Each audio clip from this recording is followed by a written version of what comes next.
ये मेरी पहली सभा है इस चुनाव अभियान की, इसलिए मैं विशेष तौर पर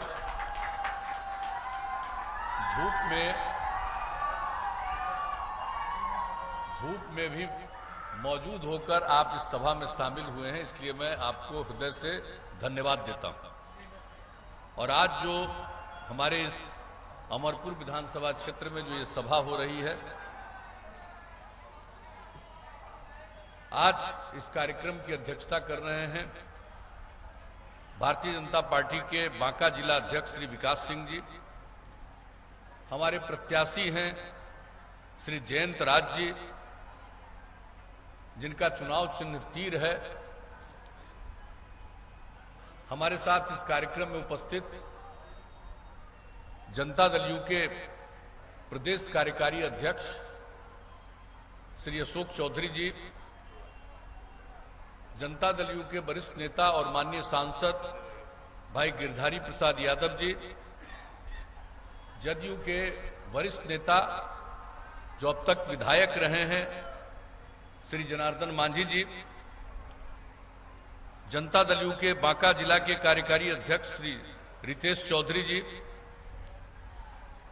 महिला प्रकोष्ठ जनता दल यू बांका की जिला अध्यक्ष श्रीमती सुजाता वैद्य जी, जिला संयोजक मीडिया सेल बांका श्री पंकज कुमार दास जी, अमरपुर प्रखंड के अध्यक्ष श्री विमल सिंह जी, शंभुगंज प्रखंड के अध्यक्ष श्री बालेश्वर प्रसाद सिंह जी, अति पिछड़ा प्रकोष्ठ जनता दल यू के प्रदेश महासचिव अमरेंद्र कुमार सिंह जी, यहां उपस्थित जनता दल यू के नेता राजीव रंजन सिंह जी, मनोज सिंह जी, अरुण राय जी, मृत्युंजय शर्मा जी, वीरेंद्र शर्मा जी, जनाब जफर आलम साहब, ललन शर्मा जी, द्वारिका मिश्र जी, प्रकाश दास जी, मनीष झा जी, डोमन दास जी, शीतल मंडल जी, गणेश लाल दास जी, भारतीय जनता पार्टी के यहां उपस्थित नेतागण श्री गौतम मोदी जी, भानु महतो जी, श्री पंकज महतो जी, सब्बू भगत जी और अन्य सभी हमारे सम्मानित नेतागण, साथीगण और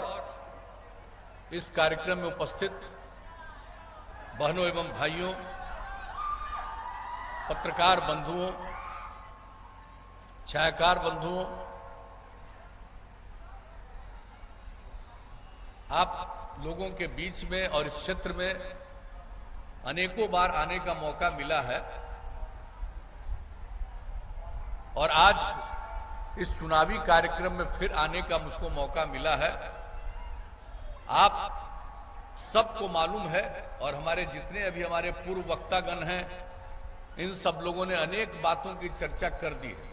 मैं इन बातों को दोहराना नहीं चाहता हूं। और अभी जो ये फिजिकल चुनावी सभा है, उसकी सीमा कम होगी इस बार, क्योंकि कोरोना के चलते जो स्थिति उत्पन्न हुई है, ये आप सबको मालूम है। मार्च महीने से जो बिहार में भी इसका प्रभाव आना शुरू हुआ था और इसका नामकरण हुआ कोविड-19, यानी पिछले वर्ष के अंत से ही दूसरे देश में शुरू हुआ था। ये दुनिया भर में इसका असर और हम लोगों का भी असर है, लेकिन हम लोगों ने भी इसका पूरा मुकाबला करने की कोशिश की है, लोगों की रक्षा करने की कोशिश की है। लेकिन ये अलग किस्म की चीज है, इसके बारे में अभी तक दुनिया भर में इसका अंतिम समाधान नहीं निकला। इसलिए हम तो यही आग्रह करेंगे कि हम सब लोगों को भयभीत नहीं होना है, लेकिन सजग रहना और सचेत रहना, ये काम हम लोगों को करना। और आप सबको मालूम है कि किस तरह से जब लॉकडाउन लागू हो गया था पूरे देश में, हम लोगों ने किस तरह से जो बाहर में हमारे लोग फंसे हुए थे उनको मदद की। 21 लाख लोगों को 1-1 हजार रुपए की मदद पहुंचाई। और जब केंद्र सरकार ने रेलगाड़ी के माध्यम से कोई दूसरे जगह के जहां फंसे हुए लोग थे उनको राज्यों में भेजना शुरू किया, उसका इंतजाम कराना शुरू किया, उसके बाद जो हमारे बिहार में कितनी बड़ी संख्या में लोग आए, रेलगाड़ी से 22 लाख से भी ज्यादा संख्या में लोग आए। और उसमें ऐसी जगहों पर जहां कोरोना का प्रभाव सबसे ज्यादा था, उन जगहों से लोग जो आ रहे थे उनके लिए हम लोगों ने क्वारंटाइन सेंटर बनाया और उन लोगों को 14 दिन हम लोगों ने रखा।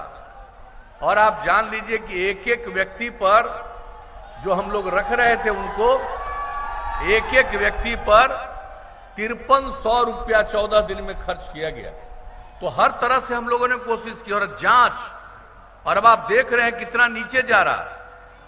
अब जांच की बात जो देख लीजिए और किस तरह से हम लोगों ने लोगों के चिकित्सा का इंतजाम, हर तरह का प्रबंध किया है और उसकी जांच जो जितने बड़े पैमाने पर हो रही है। आप जान लीजिए कि पूरे देश में जो 10 लाख की संख्या पर जितना जांच पूरे देश में औसत हो रहा है, उससे लगभग 3000 ज्यादा बिहार में हो रहा है। तो हम लोग एक एक चीज पर हम लोगों ने ध्यान देने की कोशिश की है और इसके जो शिकार हो जाते हैं, जिनकी मृत्यु हो जाती है, उन सबों के लिए भी हम लोगों ने, उस परिवार के लोगों के लिए हम लोगों ने सीएम रिलीफ फंड से 4 लाख रुपए की मदद उनको करते हैं। तो हर तरह से जो भी संभव है कर रहे हैं, हर प्रकार का इंतजाम कर रहे हैं। हम तो लोगों से यही कहेंगे, और केंद्र सरकार की तरफ से भी जो काम किया गया, लोगों के जांच के लिए जो मशीनरी चाहिए, उन सब चीजों का इंतजाम, अनेक जगहों पर उसके लिए संस्थान की स्थापना, कई तरह की मदद जो केंद्र की तरफ से किया गया। और आप जान लीजिए जब ये किया गया तो केंद्र ने, हम लोगों ने तो जो लोग भी राशन कार्ड धारी हैं उनको 1000 रुपए की सहायता, और 23 लाख से भी ज्यादा लोग जिनको राशन कार्ड नहीं था उनको राशन कार्ड दिलवाने का प्रबंध किया। ये सब काम तो हम लोगों ने किया है। लेकिन केंद्र सरकार की तरफ से नवंबर तक, आप समझिए इस साल नवंबर तक हर परिवार को, जो परिवार है उसके लिए उन लोगों ने हर व्यक्ति के लिए 5 किलो अनाज मुफ्त में देना, और दाल पूरे परिवार के लिए 1 किलो, ये नवंबर तक दिया जा रहा है। हर लोगों को हर प्रकार से हम लोगों ने सहायता करने की कोशिश की है, केंद्र सरकार ने सहायता करने की कोशिश की है।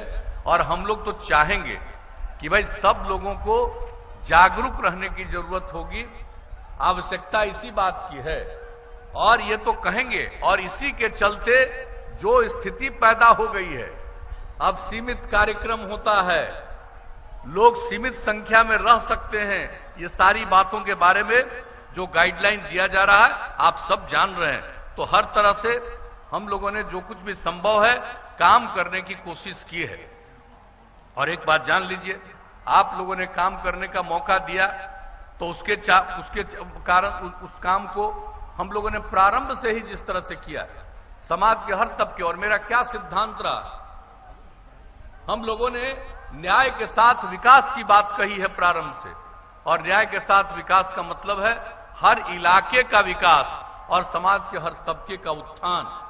और जो लोग हाशिए पर हैं, किनारे पर हैं, उनको मुख्य धारा से जोड़ने के लिए विशेष पहल किया गया।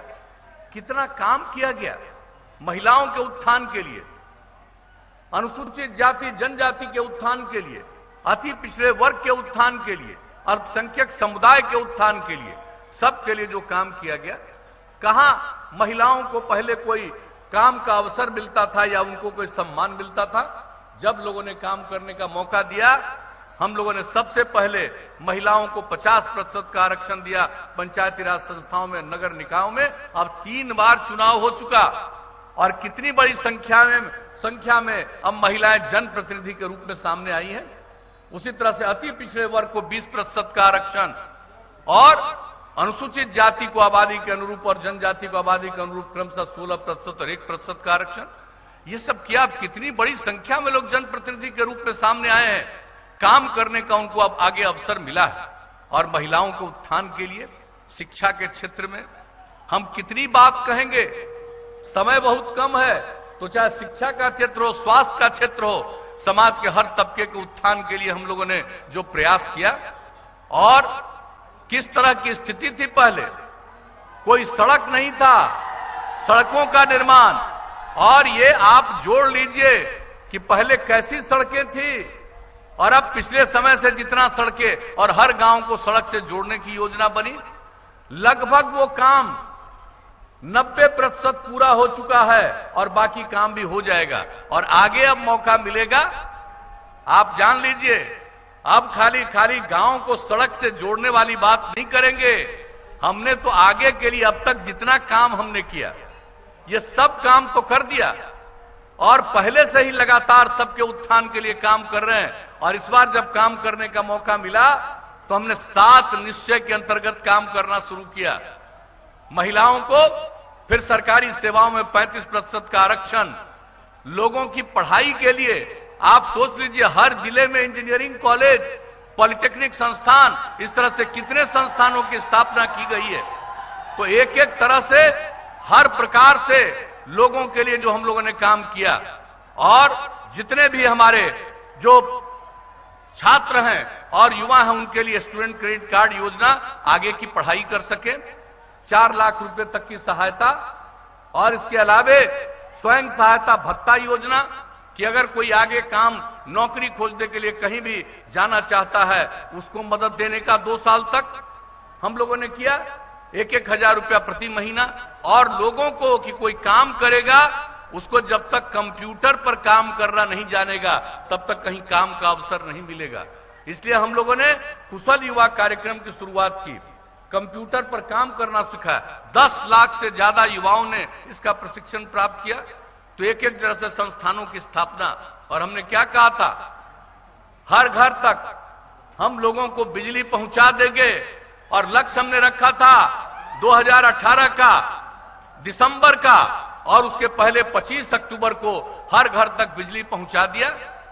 और अब लोगों को क्या सुविधा हो गई, और इसके बाद हर घर नल का जल, और आप देख लीजिए 83-84% काम, हर घर नल का जल पूरा हो चुका है और ये काम तेजी से चलता चला जा रहा है।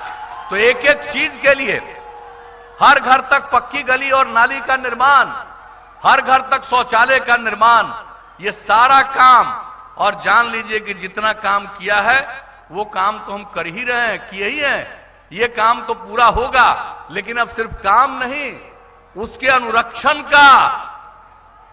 अनुरक्षण का काम सारा किया जाएगा, चाहे सड़क हो, पुल हो, पुलिया हो, या जितना काम कर रहे हैं। और आगे के लिए भी अब हम लोगों ने सोच लिया है कि इतना काम कर रहे हैं, ये काम तो करते जाएंगे, अब इसके आगे और आगे बढ़कर के काम करेंगे। और उसके लिए हमने अगले 5 वर्ष के लिए 7 निश्चय 2 का ऐलान किया है। और उसके अंतर्गत अब हम युवाओं को जो पढ़ा रहे हैं और ट्रेनिंग मिल रही है, जो नई टेक्नोलॉजी आ गई है, नई तकनीक जो विकसित हुई है, उन तकनीकों से उनको उसको न सिर्फ परिचय उनका कराएंगे बल्कि उनकी पूरी ट्रेनिंग कराएंगे। चाहे वो पॉलिटेक्निक संस्थान हो, ITI, उसमें भी व्यवस्था, उसके अलावे हर जिले में इंतजाम इसके बारे में कर रहे हैं हम लोग, हर प्रकार से एक एक चीज का, और हर प्रमंडल में इस तरह का इंतजाम करेंगे कि जितने तरह के इक्विपमेंट होते हैं सब वहां पर मौजूद रहेंगे और हर तरह की सुविधाएं लोगों को दी जाएगी। यानी नई टेक्नोलॉजी के बारे में पूरे तौर पर लोग प्रशिक्षित हो जाए। तो एक एक काम हम लोग करने का आगे के बारे में निश्चय कर लिया है। महिलाओं के लिए और आगे बढ़ाएंगे। अभी तो जितना काम हो रहा है, अभी हमने क्या किया था, कोई भी लड़की हमारी महिला अगर पास कर जाएगी इंटर, अविवाहित है तो 10,000 रुपये की मदद देते हैं, और अगर वो ग्रेजुएट हो गई तब उसको हम लोग देंगे 25,000 रुपये की मदद। लेकिन अब हमने तय कर दिया है नए निश्चय में कि अगर कोई लड़की इंटर पास करेगी, 12वीं कक्षा पास करेगी, उनको 25,000 रुपया देंगे, और अगर वो पास कर जाएगी, ग्रेजुएट हो जाएगी, उसके लिए 50,000 रुपया का इंतजाम करेंगे। और जितने भी सरकारी दफ्तर अब होंगे, हर सरकारी दफ्तर में हमने जो महिलाओं का आरक्षण किया, अब वो सब में महिलाओं की पोस्टिंग होगी। तो इस तरह से एक एक चीज को लोग देखेंगे। और उसके अलावे आपको तो मालूम है, हमने कर दिया अनुसूचित जाति, अनुसूचित जनजाति, अति पिछड़े वर्ग के लिए कि अगर कोई भी उद्योग या कोई काम करना चाहेंगे उनको 10 लाख रुपए की सहायता, और उस 10 लाख रुपए में 5 लाख रुपए का अनुदान हम लोग देंगे, और 5 लाख रुपया बिना टैक्स के उनको हम कर्ज देंगे। उसी तरह से बाकी जितनी महिलाएं हैं उनके लिए भी यह स्कीम लागू करेंगे। तो हम लोगों ने तय कर दिया है और आप अच्छी तरह जान लीजिए। और अब आगे हमने तय कर दिया है कि हर खेत तक सिंचाई का पानी पहुंचाएंगे। आप अगर मौका दीजिएगा तो अभी तो हमारे बता रहे थे गिरधारी जी पूरे चीजों के बारे में इन्होंने बताया कि कितना सिंचाई के क्षेत्र में काम हुआ। अब आप जान लीजिए अगली बार मौका मिलेगा तो बिहार के हर खेत तक सिंचाई का पानी हम लोग पहुंचा देंगे। तो इस तरह से अनेक काम आगे के बारे में हम लोगों ने कर दिया है। और ये सड़कों की बात जो है जिसका जिक्र हम कर रहे थे, अब सिर्फ गांव तक ही सड़क नहीं, कई गांवों को जोड़ते हुए महत्वपूर्ण जगहों पर जाने के लिए और इसके अतिरिक्त ग्रामीण कार्य से सड़कों का निर्माण कराया जाएगा। और जितने शहर हैं, जितने बाजार हैं, सब में बाईपास का निर्माण कराएंगे। अगर यहां पर बचा हुआ है, न सिर्फ यहीं बल्कि पूरे बिहार में हर तरह के बाजार के बगल से बाईपास का निर्माण होगा। फ्लाईओवर जहां जरूरत पड़ेगा ऊपर से जाने के लिए उसका काम किया जाएगा। तो हम लोग एक एक चीज जोड़ लिए, एक एक गांव में जो हम लोग काम करेंगे, हर प्रकार के गांव में अब साफ सफाई के लिए इंतजाम, शहरों के लिए पूरे तौर पर, और जो भी काम हम लोगों ने करवाया है उसके अनुरक्षण का काम करवाएंगे। तो इस तरह से एक एक चीज के बारे में हमने सोच करके कि चाहे गांव हो या शहर हो, सब के लिए हम लोगों ने सोच लिया है और एक एक काम हम लोग करवाएंगे। और एक बात जान लीजिए, गांव के बारे में एक चीज के बारे में और हम लोगों ने सोच लिया है।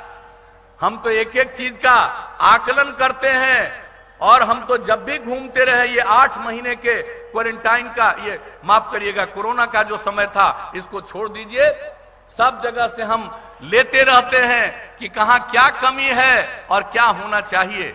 और उसके लिए हम लोगों ने अब तय कर दिया है कि लोगों के पास जो पशु हैं उसका भी इलाज का प्रबंध पूरे तौर पर मुफ्त में होना चाहिए। और हर 8 से 10 पंचायत पर इसके लिए बनेगा अस्पताल और उसके लिए पशु का अस्पताल। और हर गांव को नई टेक्नोलॉजी से जोड़ेंगे। अगर किसी के पशु का भी इलाज की जरूरत है, तत्काल वहां खबर होगी और वहां से आकर के चिकित्सक उसका इलाज करेंगे या जो भी उनको सलाह देना है। तो ये सब चीज हो गया। एक एक काम के लिए हम लोगों ने ये करना शुरू किया है। तो अब अगली बार फिर से 7 निश्चय 2 बचा खर्च जितना भी काम है वो सब, और ताकि को लोगों को काम करने का अवसर मिले, रोजगार का अवसर, ज्यादा से ज्यादा पैसा अवसर मिले लोगों को। और इसके लिए हम लोगों ने जो भी प्रयास किया है, जो हमारी औद्योगिक नीतियां हैं, उसमें हम लोगों ने इतना ज्यादा संशोधन किया है। जो बाहर से लोग आ गए, हम लोगों की इच्छा है कि किसी को मजबूरी में बाहर नहीं जाना पड़े, लोगों को यही काम करने के लिए प्रेरित करने के लिए हर प्रकार की। और इतना जो हम बता रहे हैं, नई तकनीक का ट्रेनिंग जो देंगे, नई तकनीक का ट्रेनिंग देंगे, तभी वो जो यहां के बजाय दूसरे जगह काम करने के लिए जाते हैं, यही लोग काम करेंगे। और यहीं पर जो उत्पादन होगा वो सिर्फ हमारे राज्य की जरूरत को पूरा नहीं करेगा, बल्कि बाहर भी यहां से लोग जाएंगे। और आप जान लीजिए, पशु एवं मत्स्य संसाधन के क्षेत्र में जो काम और तेजी से आगे करेंगे, इन सब चीजों के लिए जो नया 7 निश्चय 2 हमने तय किया है, यह आप लोगों को बता देना चाहते हैं। और अब तक हमारी दिलचस्पी काम करने में ही रही है। और एक बात हम बता देंगे, समाज सुधार में भी काम, हर जगह काम किया है। लेकिन ये बात जान लीजिए, आदमी का स्वभाव होता है कुछ न कुछ बायां दायां करने वाला होता ही है। अब कोई बायां दायां करे हुए एक अलग बात है, लेकिन अपनी तरफ से हम लोगों की कोशिश होती है कि हम सबके कल्याण के लिए काम करें और समाज में प्रेम का, भाईचारे का और सद्भावना का माहौल कायम करें। हमने समाज के हर तबके के उत्थान के लिए काम किया, किसी की उपेक्षा नहीं की है, और हमने सेवा किया। और लोगों की सेवा करना ही हमारा धर्म है। हम तो इतने दिनों से सेवा कर रहे हैं, अब आपके पास फिर मौका आया, आप अगर मौका देंगे हम तो फिर सेवा करेंगे। लेकिन कुछ लोग हैं भाई, जिनको सेवा वगैरह से मतलब नहीं है, उनको अपने लिए मेवा चाहिए, उसी में लोगों की, बहुतों की दिलचस्पी रहती है। और हम तो सेवा में दिलचस्पी रखते हैं। और अच्छी तरह जान लीजिए, एक बात जान लीजिए, कुछ लोगों के लिए परिवार है पति पत्नी बेटा बेटी, और मेरे लिए पूरा बिहार एक परिवार है। हम पूरे बिहार के संपूर्ण परिवार के उत्थान के लिए हम काम करते हैं। कुछ लोग अपने लिए काम करते रहते हैं, और आप इतने दिनों से काम किया है, कहीं कोई चीज छूटा हुआ है, एक एक काम पूरा होगा, इसकी चिंता मत करिएगा, अगर मौका दीजिएगा तो। हम तो भाई सेवा ही करते रहते हैं, और आपको बता दिया कि सेवा ही करना आपका हमारा धर्म है। ये तो आप पर है, आपने इतने दिनों काम करने का मौका दिया, और नई पीढ़ी के लोगों को बताना चाहिए क्या स्थिति थी भाई। शाम के बाद पहले, शाम होते होते कोई घर से बाहर निकल पाता था? क्या स्थिति थी पहले? किस तरह का माहौल था? आज हम लोगों ने किस तरह का माहौल इकट्ठा किया, तो एक एक काम किया है। तो इसलिए हम तो यही आप सब लोगों से निवेदन करने आए हैं कि भाई काम देख लीजिए, और नई पीढ़ी के लोगों को एक एक चीज पुरानी स्थिति बताइए, और नई स्थिति काम हुआ है और आप फिर काम करने का मौका दीजिएगा, तो बचा कुचा और बिहार सक्षम बिहार बनेगा, स्वावलंबी बिहार बनेगा, बिहार आगे बनेगा। और आप लोगों को मैं इतना ही बता करके अपनी बात को समाप्त करूंगा कि बिहार की जो आमदनी का दर जो बढ़ता जा रहा है, वो अपने देश के सबसे अधिक ज्यादा बेहतर ढंग से बढ़ता चला जा रहा है। ये लोगों को ठीक ढंग से मालूम नहीं है। हमारी तो घनी आबादी है, इलाका तो सीमित रहेगा, लेकिन आबादी तो बहुत ज्यादा बढ़ी है। लेकिन इसके बाद भी 20% से ज्यादा आबादी बढ़ी जब से काम करने का मौका मिला। हमने तो एक एक काम किया। हम तो प्रजनन दर कम करने के लिए ही हम महिलाओं को पढ़ाना चाहते हैं। और आपको मालूम है, जब हमारी लड़कियां भी पढ़ लेंगी तो ये जो स्थिति आएगी कि आज जो बिहार का प्रजनन दर है वो बहुत नीचे जाएगा, और आगे भी विकास के लिए, और जितनी तेजी से हम लोगों का विकास हो रहा है, प्रति व्यक्ति आय में वृद्धि हो रही है, पूरे बिहार की आमदनी में वृद्धि हो रही है, ये सब में और बेहतर स्थिति आएगी।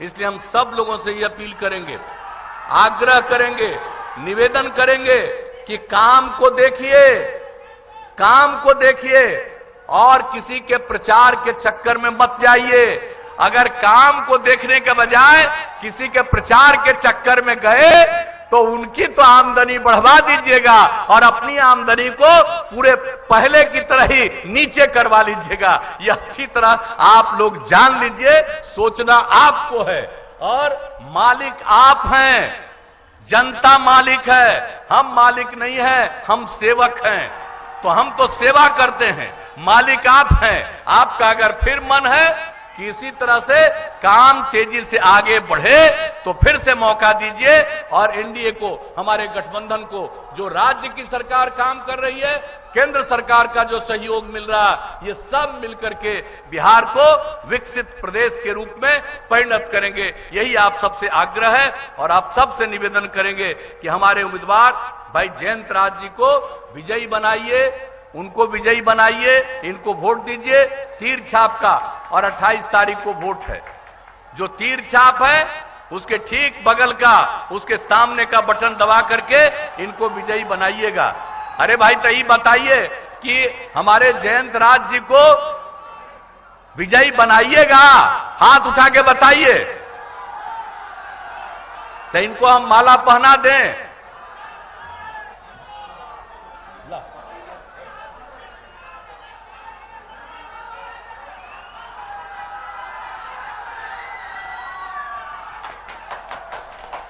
तो आपसे इजाजत लेकर के हम पहना दिए हैं।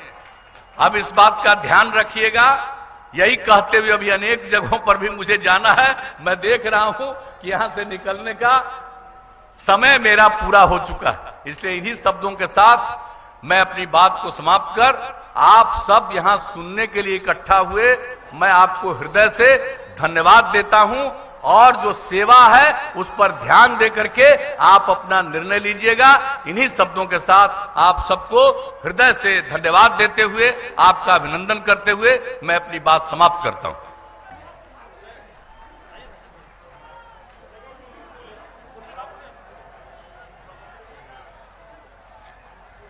माननीय मुख्यमंत्री जी को एनडीए की तरफ से बहुत बहुत धन्यवाद। इसके साथ इस सभा की समाप्ति की जाती है। बहुत बहुत धन्यवाद।